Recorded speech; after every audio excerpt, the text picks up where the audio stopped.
오늘 새벽기도 함께 하신 우리 성도님들 환영합니다. 우리 찬송가 369장으로 하나님 앞에 영광 돌려드리겠습니다. 369장입니다. 죄짐 맡은 우리 구주 어찌 좋은 친구인지 걱정 근심 무거운 짐 맡기세 주께 고함 없는 고로 복을 받지 못하네. 사람들이 어찌하여 아랠 줄을 모를까. 시험 걱정 모든 괴로움 없는 사람 누군가. 부질없이 낙심 말고 기도드려 아뢰세. 이런 진실하신 친구 찾아볼 수 있을까. 우리 약함하시오니 어찌하니 아뢰까.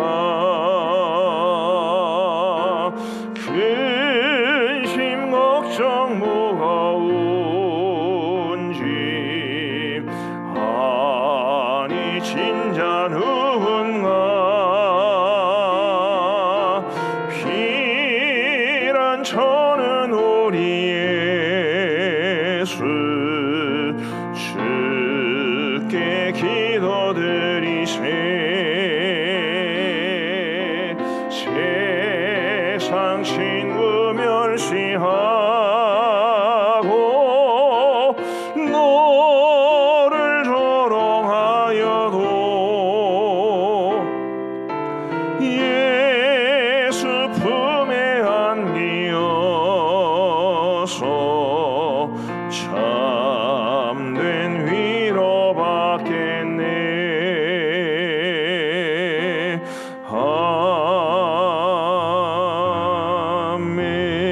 아멘. 우리 하나님의 말씀은 사무엘상 25장 말씀입니다. 사무엘상 25장 36절부터 44절까지의 말씀입니다. 사무엘상 25장 36절부터 44절까지의 말씀을 우리 교독하시겠습니다. 제가 먼저 36절을 읽겠습니다. 아비가일이 나발에게로 돌아오니 그가 왕의 잔치와 같은 잔치를 그의 집에 베스라고 크게 취하여 마음에 기뻐함으로 아비가일이 밝는 아침까지는 아무 말도 하지 아니하다가 아침에 나발이 포도주에서 깬 후에 그의 아내가 그에게 이 일을 말하매 그가 낙담하여 몸이 돌과 같이 되었더니 한 열흘 후에 여호와께서 나발을 치심에 그가 죽으니라. 나발이 죽었다 함을 다윗이 듣고 이르되 나발에게 당한 나의 모욕을 갚아주사 종으로 악한 일을 하지 않게 하신 여호와를 찬송할지로다. 여호와께서 나발의 악행을 그의 머리에 돌리셨도다 하니라.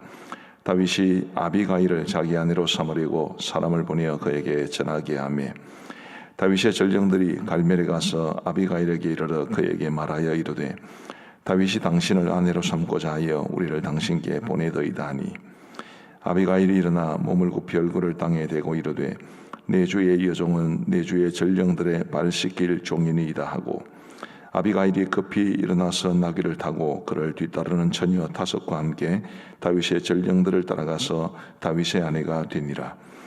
다윗도 이스라엘 아히노함을 아내로 맞았더니 그들 두 사람이 그의 아내가 되니라. 같이 읽겠습니다. 사울이 그의 딸 다윗의 아내 미가를 갈림에 사는 라이스의 아들 발디에게 주었더라. 아멘. 이 나발과 아비가일 부부였습니다만은 정말 전혀 다른 이 두 사람의 이 마지막이 어떻게 되었는가에 대한 이야기를 오늘 본문은 전해 줍니다. 나발은 아비가일이 다윗을 만나서 급하게 준비한 음식을 제공하고 그리고 지혜롭고 또 득스러운 말을 통해서 다윗의 분노를 누그러뜨리는 동안 이 나발은 그야말로 아무것도 모른 채 왕의 잔치와 같은 잔치를 그의 집에 베풀라고 그야말로 만취가 된 상태였습니다. 그래서 아비가일이 돌아와서 그 모습을 보고서는 아침까지는 아무 말 없이 있다가 아침에 이제 나발에게 모든 일을 이야기했는데 놀라운 일이 일어났습니다. 37절 제일 마지막에 보면 그가 낙담하여 몸이 돌과 같이 되었더니 라고 말하죠. 그리고 38절에 보면 한 열흘 후에 여호와께서 나발을 치심에 그가 죽으니라.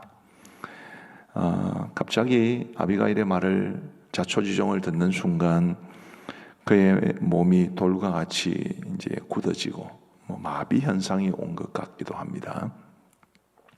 그리고 한 열흘 후에 그가 죽게 되었습니다. 자, 그런데 성경은 말하기를 38절을 다시 한번 보시면 한 열흘 후에 여호와께서 나발을 치심에 그가 죽으니라 라고 말을 하면서 이 나발의 죽음이 결코 자연사가 아니라는 것을 강조합니다. 나발이 죽은 것은 하나님께서 치셨기 때문이지요. 하나님께서 기름 부어 세우신 다윗을 그가 저주하고 조롱했기 때문에 하나님께서 그런 나발을 친히 그 손으로 죽여주신 것입니다. 우리 사랑하는 성도 여러분, 만일 다윗이 아비가일의 말을 듣지 않았거나 혹은 아비가일이 그 일에 나서지 않았더라면 다윗이 나발을 죽였을 텐데 이 일의 끝이 하나님께서 나발을 죽이신 것으로 나타났다는 것이 참 깊이 생각해 볼 만한 일이 아닌가 싶습니다. 일의 결말을 다윗이 알았더라면 다윗이 자기 손으로 나발을 죽이려고 하지는 않았겠지요. 하나님에게 다 맡겼을 겁니다. 그리고 그것은 오늘 우리에게 굉장히 중요한 교훈을 줍니다. 우리가 종종 우리 개인적으로 마음에 들지 않거나 혹은 미워하거나 혹은 나에게 어떤 손해를 끼친 사람에 대해서 우리도 그에게 악을 행하고 또 복수하고 싶은 그런 마음들이 아마 조금씩은 다 있지 싶습니다. 그런데 이 말씀에 의하면 우리가 그것들까지 하나님께 맡겨야 한다는 것을 알 수 있지요. 하나님의 선하신 손에 맡기면 하나님께서 판단을 하실 것이고 그리고 하나님께서 상을 주실 사람에게는 상을 주시고 벌을 주실 사람에게는 벌을 주시지 않겠습니까? 비록 당장에 어떤 나에게 좋지 않은 일이 일어났을 때 내가 그 사람에 대한 것을 하나님께 맡긴다 해서 당장에 그 사람이 나발처럼 죽고 그러지는 않겠지요.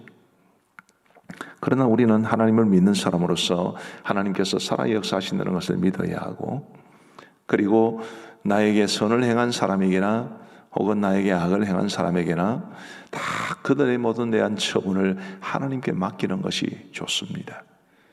자, 나에게 선을 행해주는 사람에게는 우리가 감사한 마음 가져야 되죠. 인사도 해야 될 겁니다.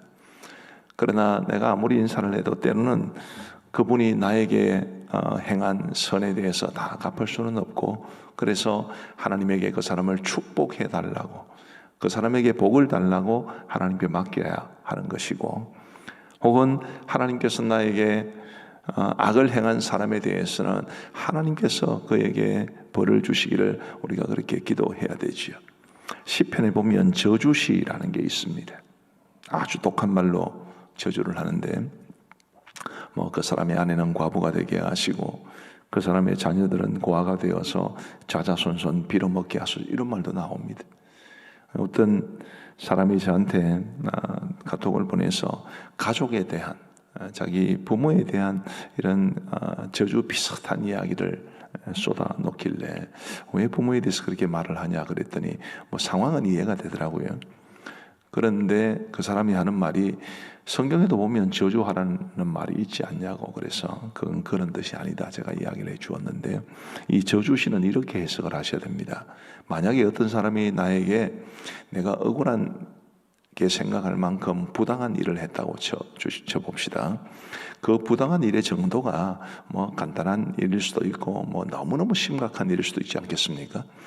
굉장히 심각한, 그래서 내 힘으로는 도저히 그 감정을 조절할 수 없을 때, 그야말로 불타오르는 복수심이나 혹은 미움의 감정이 생길 때 그 감정을 하나님께 맡기고 내가 사사로이 복수하지 않겠다. 그게 저주시의 핵심입니다. 내가 복수하지 않는다. 내가 그 사람에게 해코지를 하지 않는다. 그게 핵심이고, 그 사람에 대한 모든 처분을 하나님께 맡기는 것이 바로 저주시입니다. 오늘 이 나발을 통해서도 우리가 그것을 볼 수 있어야 하지요. 나발에 대한 복수를 다윗이 사사로이 하는 것이 아니라 하나님 손에 맡기는 것이 그게 옳은 것입니다. 우리 사랑하는 성도 여러분, 우리 하나님을 믿는 사람들은 하나님이 살아계심을 믿어야 하고, 그리고 하나님께서 역사하신다는 사실도 믿어야만 합니다. 그런데 우리가 그런 하나님을 믿는다 하면서도 내가 개인적으로 복수하거나 혹은 악을 행하는, 그것은 우리가 가진 믿음에 합당치 않은 일이죠. 하나님께 맡겨야 합니다. 부디 저와 여러분들이 오늘 우리가 찬송가 369장도 불렀습니다만, 우리가 인생을 살아가면서 치고 가는 모든 근심도 걱정도 두려움도 다 하나님에게 맡길 수 있는, 그래서 하나님이 일하시는 것을 볼 수 있는 우리 모두가 되기를 우리 주님의 이름으로 축복합니다. 자, 두 번째로 우리가 살펴볼 것은 39절 말씀을 보십시다. 나발이 죽었다 함을 다윗이 듣고 이르되 나발에게 당한 나의 모욕을 갚아주사 종으로 악한 일을 하지 않게 하신 여호와를 찬송할지로다. 여호와께서 나발의 악행을 그의 머리에 돌리셨도다 하니라. 자, 여기까지만 읽겠습니다. 자, 다윗은 나발이 죽었다는 이야기를 듣고 그것이 하나님께서 행하신 일이라는 것을 알았습니다. 하나님께서 나의 모욕을 갚아주셨다. 하나님께서 나로 하여금 악한 일을 하지 않게 하나님께서 막으시고 하나님께서 친히 역사하셨다. 그 고백을 하고 있는 것입니다. 그런데 이런 고백이 가능하게 된 것이 바로 아비가일 덕분이지 않습니까? 아비가일이 중간에서 다윗의 분노를 누그러뜨리지 않았더라면 이 일은 애초부터 말이 되지 않는 이야기입니다. 저는 오늘 이 말씀을 묵상하면서 그런 생각이 들었습니다. 다윗이 결국 하나님께서 행하신 일이라는 것을 고백할 수 있었던 가장 직접적인 계기를 마련해 준 사람이 아비가일이었듯이, 오늘 우리가 우리 주위에 있는 사람들에게 이것은 하나님의 은혜다라고 고백하게 하는 통로가 되는 사람이 되는 것이 얼마나 중요한가. 자, 우리가 하나님의 은혜를 받을 때 대개는 사람들의 도움을 통해서 받습니다. 맞지 않습니까? 우리는 하늘에서 떨어지는 만나를 먹고 사는 것이 아닙니다. 하나님께서 보내신 메추라기로 고기 먹고 싶으면 우리의 욕구를 채우는 것이 아닙니다. 대개 보면 사람들을 통해서 하나님은 역사하시고 사람들을 통해서 하나님의 선하심을 맛봅니다. 우리는 어떤 사람이 되어야 합니까? 우리가 그런 하나님의 은혜를 맛보는 것도 중요하지만 다른 사람들이 나를 통해서 하나님의 은혜를 맛보는 그런 사람으로 이 땅을 살아가는 것이 중요합니다. 한때 축복의 통로라는 말을 많이 썼는데, 저는 우리 모두가 축복의 통로요 은혜의 통로가 되어야 함을 믿습니다. 하나님께서 나를 통해서 다른 사람에게 은혜를 베풀어 주시고, 하나님께서 나를 통해서 다른 사람에게 축복하시고, 그렇게 많은 사람들이 나를 통해서 하나님의 선하심을 경험하고 하나님의 은혜를 경험하며 살아가는 것, 그것이야말로 우리가 우리 주위에 있는 모든 사람들에 대해서, 많은 사람들에 대해서 우리가 마땅히 감당해야 될 영적인 책임이 아닌가 싶습니다. 우리 성도 여러분, 우리의 삶이 나 혼자 먹고 나 혼자 잘 살고 그게 아니지 않습니까? 우리는 누군가에게 하나님의 은혜가 흘러가게 하는 통로가 되어야 합니다. 아비가일처럼. 아비가일이 없었으면 다윗이 이런 고백을 할 수도 없었고 비극으로 끝났을 텐데, 아비가일이 있었음으로 인해서, 아비가일의 그 지혜롭고 덕스러운 행동으로 인해서 모든 것이 다 하나님의 계획에 합당하게 이루어졌듯이 우리도 누군가에게는 그런 사람이 되어야만 합니다. 굉장히 힘들고 어려워서 위로가 필요한 사람에게 우리가 다가가서 위로해 주면 우리의 위로가 아니라 우리의 위로를 통해서 하나님의 위로를 경험하게 될 겁니다. 제가 지난주에 제가 예전에 섬기던 한 교회 장로님으로부터 연락을 받았습니다.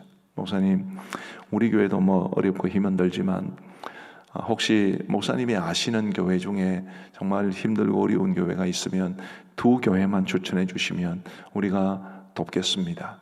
교회적으로 결정을 했는데 그 책임을 저에게 말씀해 주셨기 때문에 제가 목사님이 기도하는 중에 생각이 나서 목사님에게 부탁을 드립니다. 이런 이야기를 해오셨어요. 그래서 제가 우리 노회 안에 있는 어려움을 겪는 2교회를 소개시켜 드렸습니다. 그러면 그 교회가 얼마나 선한 일을 하는 것입니까? 뭐 얼마나 재정 지원을 할지 그건 제가 잘 모릅니다만은 우리도 작년에 코로나가 심할 때 여러 많은 교회들을 도왔습니다. 저는 그것이 우리에게 복이 된다고 믿습니다. 왜요? 그 교회에 하나님의 은혜가 흘러가는 통로의 역할을 한 것이지 않습니까? 우리 교회도 우리 개인도 하나님의 은혜가 우리를 통해서 많은 교회와 많은 사람들에게로 흘러가는 그런 복을 우리 모두 누리며 살아갈 수 있게 되기를 우리 주님의 이름으로 축복합니다. 우리 마지막으로 한 가지만 더 살펴보겠습니다. 다윗은 이 사건을 계기로 해서 아비가일을 아내로 삼습니다. 자, 아비가일이 다윗의 제안을 듣자마자 다윗의 아내가 되기로 이제 하고 길을 나섰는데 그런 아비가일에 대한 평가에 대해서는 지금 길게 말씀드릴 시간이 없기 때문에 오늘 말씀드리지는 않겠습니다. 다윗에게 초점을 맞추면 다윗이 지금 아비가일을 아내로 맞습니다. 뿐만 아니라 43절 말씀에 보시면 다윗이 또 이스라엘 아히노암을 아내로 맞았더니 그들 2사람이 그의 아내가 되니라. 자, 여러분, 고대 사회에서 어떤 권력을 가진 사람이나 아니면 막강한 재력을 가진 사람, 지도자급의 위치에 있는 사람이 한 명의 아내 외에 여러 명의 아내를 두는 것은 보편적이기는 했습니다. 그러나 성경적이지는 않습니다. 하나님은 항상 한 사람과 한 남자의 결혼을 허락해 주시는 것이지 한 남자와 한 여자의 결혼을 넘어서는 여러 많은 여자들을 아내로 두는 것은 하나님이 원하시는 것은 또 하나님이 허락하신 것은 아닙니다. 그것은 사회적인 관습을 따라서는 가능할지 모르지만 하나님 앞에서는 그렇게 해서는 안 되는 일이지요. 여러분들 잘 아시겠지만 다윗의 가정에 이후에 평지풍파가 몰아닥치는데 그 풍파의 가장 근본적인 뿌리에는 여러 아내들이 있었습니다. 암논이 그의 이복 누이 동생이었던 다말을 범하고 또 다말의 친오빠였던 압살롬이 그의 이복 형이었던 암논을 죽이고 그리고 나중에 다윗이 솔로몬을 왕으로 세울 때에 솔로몬의 이복 형이었던 아도니아가 반란을 꾀하고 이 다 배다른 형제들에게서 나온 이런 비극들이 다윗과 그의 나라를 온통 어려움으로 몰아넣은 것을 보면 하나님께서 이 다윗이 여러 아내들을 두는 것을 결코 기뻐하지 않으셨다는 것을 우리는 알 수 있게 됩니다. 역으로 말하면 하나님께서는 가정을 매우 소중하게 생각을 하시고 한 남자와 한 여자가 남편과 아내로 만나서 행복하게 살아가기를 바라십니다. 그것을 넘어서는 것은 하나님이 원하시는 것이 아닙니다. 오늘 이 시대가 이 가정의 체계를 무너뜨리려고 그러고요. 남자와 남자의 결혼, 여자와 여자의 결혼 이런 것들을 부추깁니다. 법제화될 수도 있죠. 우리가 기도하면서 막아내야 합니다만은 어쨌든 법제화될 수도 있습니다만 설령 법제화가 되더라도 우리는 절대로 그런 일에 편성할 수 없습니다. 성경이 말하는 하나님께서 정하신 한 남자와 한 여자 이 결혼을 우리는 결코 포기해서는 안 됩니다. 뿐만 아니라 우리가 뭐 그렇게 이상하게 성경적으로 반하는 그런 것을 추구하는 사람들을 비난하고 막고 그것도 중요하지만 여러분들이 아직까지는 배우자가 계시다면 그 배우자에게 정말 잘하셔서 행복한 부부가 되는 것도 너무너무 중요합니다. 오늘 우리 시대에 많은 그리스도인들의 가정이 부부가 행복하지 않습니다. 굉장히 불행한 일이라고 생각을 합니다. 부부는 행복해야 됩니다. 무조건 행복해야 합니다. 정말 남편이 아내를 생명처럼 사랑하고 아내가 남편을 정말 존중하고 사랑하고 섬기며 살아가는 그런 행복한 가정이 되는 것이 하나님의 원하는 뜻이지, 그저 한 남자와 한 여자가 뭐 아무 문제 없이 산다, 이혼하지 않고 산다, 하나님께서 원하시는 것이 아닙니다. 하나님이 정말로 원하시는 것은 부부가 행복하게 살아가는 것입니다. 우리 성도들의 가정이 부부가 정말 행복해서 하나님 말씀 따라 살아가는 사람들이 정말 행복하게 살아가는구나, 그것을 많은 사람들에게 보여주며 살아갈 수 있는 우리 모두가 되기를 간절히 원합니다. 결혼생활 10년, 20년, 30년, 40년, 50년 이렇게 살아가다 보면 뭐 그냥 살아가는 것 같아요. 근데 여러분, 그냥 살아가는 것보다 행복하게 살아가면 얼마나 좋습니까? 부디 많은 사람들이 우리 그리스도인 부부들을 볼 때마다, 그리스도인들의 가정을 볼 때마다 정말 하나님 말씀대로 세워진 저 가정이 정말 행복할 수 있다는 것을 많은 사람들이 볼 수 있도록, 우리가 하나님의 창조 질서를 따라 살아가면 얼마나 행복할 수 있는지를 보여주며 살아갈 수 있는 성도의 가정이 될 수 있기를 우리 주님의 이름으로 축복합니다. 우리 함께 기도하시겠습니다. 세 가지를 제가 말씀을 드렸습니다. 첫 번째로는 우리가 복수하는 마음, 우리의 마음의 모든 근심, 부정적인 감정 다 하나님께 맡겨야 된다는 것을 말씀을 드렸고요. 또한 우리가 하나님의 은혜와 축복이 다른 사람들에게로 흘러가는 은혜의 통로, 축복의 통로가 되어야 한다는 것도 말씀을 드렸습니다. 우리 가정이, 우리의 부부가, 관계가 정말 행복해야 돼서, 그래서 하나님의 그 창조의 질서에 따라 살아가면 정말 행복할 수 있다는 것을 보여줘야 한다고도 말씀을 드렸습니다. 우리 함께 기도하시겠습니다. 자비하신 아버지 하나님, 오늘 이 아침에도 저희들을 주님 전으로 인도하여 주시고 주님의 귀한 말씀 듣게 하여 주신 것을 감사합니다. 자비하신 아버지 하나님이여, 다윗이 나발에게 개인적으로 복수를 하기 전에 하나님께서 막으셨고, 대신 하나님께서 기름 부어 세우신 다윗을 조롱하고 비난하고 그리고 매정하게 대한 이 나발을 하나님이 친히 치신 것처럼, 주님이여, 우리도 우리의 개인적인 삶에서 경험하는 다른 사람들과의 관계에서 오는 억울함이나 부당함이나 혹은 피해나 혹은 손해나 이 모든 것이 있다 할지라도 우리가 사사로이 복수하지 아니하고 하나님께 모든 것을 맡길 수 있도록 주님이여 도와주옵소서. 자비하신 아버지 하나님, 간절히 원하옵기는 아비가일이 하나님께서 다윗에게 역사하신 통로가 되었던 것처럼 우리도 다른 사람의 하나님의 은혜와 하나님의 복이 부어지는 흘러가는 통로의 역할을 잘 감당할 수 있도록 인도하여 주옵소서. 주님이 우리 교회가 그런 교회가 될 수 있도록 도와주시고, 우리 각자의 그리스도인들이 또한 그런 역할을 잘 감당할 수 있도록 도와주셔서 우리 교회, 우리 성도들과 함께 같이 있는 사람들이나 교회가 복을 얻을 수 있도록 인도하여 주시기를 간절히 원합니다. 하나님이여, 우리 가운데 많은 복을 주셨습니다. 주님이여, 이 복을 더 많은 교회와 더 많은 사람들과 더 많은 민족에게 나누어 줄 수 있는, 그래서 하나님의 은혜와 축복이 우리를 통해서 흘러갈 수 있도록 인도하여 주옵소서. 아버지 하나님, 우리 모든 그리스도인들이 그런 모습으로 살아서 우리를 향하신 하나님의 뜻을 잘 이루어갈 수 있도록 인도하여 주시기를 간절히 소원합니다. 자비하신 아버지 하나님이 우리 성도의 가정이 행복하게 하시고, 우리 성도들 가운데 여전히 배우자와 함께 사시는 분들은 그 배우자의 관계가 정말 회복되고 행복하게 살아갈 수 있도록 하나님이여 도와주시옵소서. 우리 시간 나라와 민족을 위해서 기도하시면서 이 차별금지법, 정말 동성애를 조장하고 비성경적인 가정을 세우려고 하고 남녀간의 성역할을 무시하고 하나님의 창조 질서를 깨뜨리는 이 악한 법이 절대로 제정되지 않도록 도와주옵소서. 우리 하나님께서 원하시는 것은 한 남자와 한 여자가 만나 결혼하여 행복하게 살아가는 것이라고 말씀드렸습니다.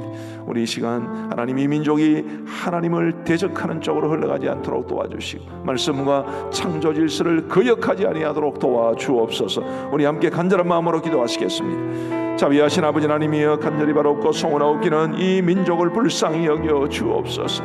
아버지 하나님이여, 자신들이 무슨 일을 하는지 알지 못하고 자신들이 하는 일들이 얼마나 하나님을 진노하게 하는 일인지도 알지 못한 채 지금 인권을 앞세워서 차별금지법과 같은 이런 악한 법을 만들려고 하고 있습니다. 아버지 하나님이여, 결단코 그렇게 되어서는 안 되는, 결단코 이 민족이 하나님의 창조 질서를 위반하는 쪽으로 가서는 안 되겠사오니 주님이여 도와주시기를 간절히 원합니다. 아버지 하나님이여 도와주시옵소서. 주님이여 긍휼을 베풀어 주시옵소서. 자비하신 아버지 하나님이여, 자비하신 아버지 하나님이여, 이 민족이 하나님의 징계를 받기 전에, 이 민족이 하나님의 진노의 잔을 마시기 전에 아버지 하나님이여 정신을 차리고 우리 하나님께서 정하신 이 창조의 질서를 결코 위반하지 아니하도록 인도하여 주시기를 간절히 원합니다. 아버지 하나님이여 우리 한국교회와 그리스도인들이 이 일을 위해서 기도할 수 있도록 인도하여 주시옵고, 아버지 하나님이여 그리함으로 참으로 우리 하나님께서 이 민족을 복주실지언정 이 민족을 향해서 분노하시고 진노하시고 심판하시는 일이 없도록 주님께서 인도하여 주시기를 간절히 원합니다. 아버지 하나님이여 하나님이 세우신 모든 건전한 가정들이 행복하게 하여 주시옵고, 아버지 하나님 특별히 그리스도인 가정들이 이 세상을 향해서 하나님의 창조의 질서를 따라 세워지는 가정이 참으로 행복할 수 있다는 것을 보여줄 수 있도록 우리 아버지 하나님 도와주시옵소서. 하나님 아버지 감사합니다. 오늘 이 화요일 아침에 저희가 주님 앞에 모여 새벽제단 쌓을 수 있도록 도와주신 것을 감사하옵고, 우리에게 말씀하여 주신 것 또한 감사합니다. 주님이 말씀을 따라 살아가게 하여 주옵소서. 우리가 하나님의 자녀로서 이 땅을 어떻게 살아가야 할지를 늘 말씀을 통해 배울 수 있도록 도와주시고, 그럼으로써 하나님이 원하시는 삶을 살아내기 위해 몸부림치게 하여 주시고, 안되고 실패하고 넘어질 때마다 회개하고 애통히 여기며 성령 하나님을 의지하여 다시 일어서서 도전하게 하여 주시옵고, 그러므로써 우리의 평생의 삶이 하나님이 기뻐하시는 삶, 하나님께서 원하시는 삶이 될 수 있도록 인도하여 주옵소서. 오늘도 우리에게 도전이 되는 귀한 말씀을 주셨사오니 말씀 하나하나 가슴에 담고 하나님이 우리에게 원하시는 이 삶의 기준을 따라 살아갈 수 있도록 은혜를 베풀어 주옵소서. 하나님이여 오늘도 이 새로운 날을 우리에게 선물로 주셨습니다. 오늘 이 하루를 그토록 보고 싶어 했던 사람들도 있을 텐데 우리는 건강한 몸으로 생명을 가지고 하루를 눈뜨고 시작할 수 있도록 도와주셔서 감사합니다. 언제나 새 하루를 맞이할 때마다 하나님 앞에 감사가 넘쳐나게 하여 주시고, 우리에게 생명을 주시고 건강을 주시고 살아갈 수 있게 하신 하나님 앞에 영광을 돌리며 하나님이 원하시는 아름다운 삶을 살아갈 수 있도록 인도하여 주옵소서. 하나님이여 우리 성도들 중에는 건강이 좋지 못한 분들이 많이 있습니다. 주님이여 근래에 이제 장기 이식을 받으신 분도 계시고 또 장기 이식을 사모하며 기다리는 사람도 있고, 주님 암으로 투병하는 사람도 있으며 고질병과 싸우시는 분들도 있습니다. 우리 아버지 하나님, 우리 성도들을 기억하시고 우리 성도들의 육신의 상태가 어떠하든지 하나님께서 돌보아 주셔서 속히 쾌차하게 하여 주옵소서.